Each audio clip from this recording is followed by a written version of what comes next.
Gaza को लेकर America और यूरोप के बीच खुली टकराव की स्थिति बन गई है और मुद्दा है अमेरिकी राष्ट्रपति डोनाल्ड ट्रंप का प्रस्तावित बोर्ड ऑफ पीस।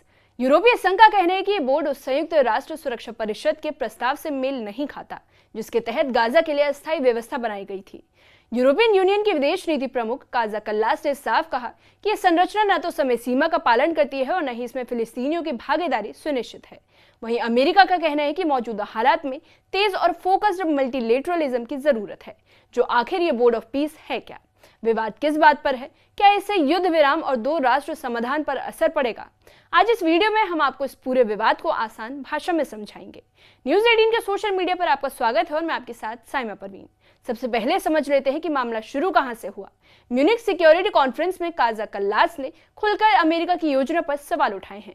उन्होंने कहा कि संयुक्त राष्ट्र सुरक्षा परिषद के प्रस्ताव में जो बोर्ड ऑफ पीस का जिक्र किया गया था वो एक अस्थायी व्यवस्था थी और साल 2027 तक सीमित थी।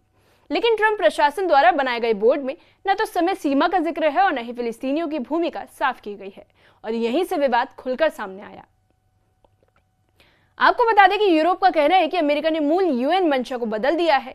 संयुक्त राष्ट्र सुरक्षा परिषद के प्रस्ताव के मुताबिक गाजा में एक अस्थायी शांति बोर्ड बनाया जाना था जो सीमित समय के लिए काम करता है। उसका मकसद था युद्ध विराम लागू करवाना, प्रशासनिक ढांचा संभालना और पुनर्निर्माण की निगरानी करना। लेकिन ईयू का आरोप है कि बोर्ड ऑफ पीस के दस्तावेज में यूएन की कई शर्तें गायब हैं, न समय सीमा, न जवाबदेही का ढांचा और न ही स्थानीय प्रतिनिधित्व की गारंटी। यानी यूरोप कह रहा है कि बोर्ड यूएन के प्रस्ताव की भावना को नहीं दर्शाता।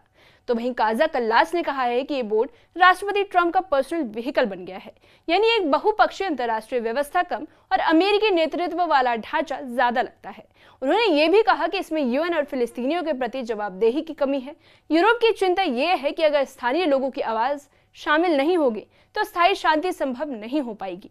यानी विवाद सिर्फ प्रक्रिया का नहीं बल्कि सिद्धांत का है। स्पेन के विदेश मंत्री जोस मैनुएल अल्बारेस ने भी अमेरिका की आलोचना की है। उनका कहना था कि यूरोप को इस प्रक्रिया से बाहर रखा गया है जबकि यूरोपीय देश फिलिस्तीनी अथॉरिटी के बड़े फंडर हैं। स्पेन का तर्क है कि अगर फंडिंग यूरोप कर रहा है तो निर्णय प्रक्रिया में उसकी भागीदारी भी होनी चाहिए और ये बयान साफ दिखाता है कि अमेरिका और यूरोप के बीच विश्वास की दरार बढ़ रही है। अब बात करते हैं अमेरिका के रुख की। तो यूएन में अमेरिकी राजदूत माइक वॉल्ट्ज ने यूरोप की आलोचना को हैंड रिंगिंग बताया। उन्होंने कहा कि गाजा में मौजूदा स्थिति जहां हमास का नियंत्रण है जारी नहीं रह सकती। उन्होंने कहा कि नए बोर्ड के जरिए तेज फैसले और तेज कार्रवाई संभव होगी। अमेरिका का तर्क साफ है कि लंबी बहस से बेहतर है फोकस्ड मल्टीलेटरलिज्म।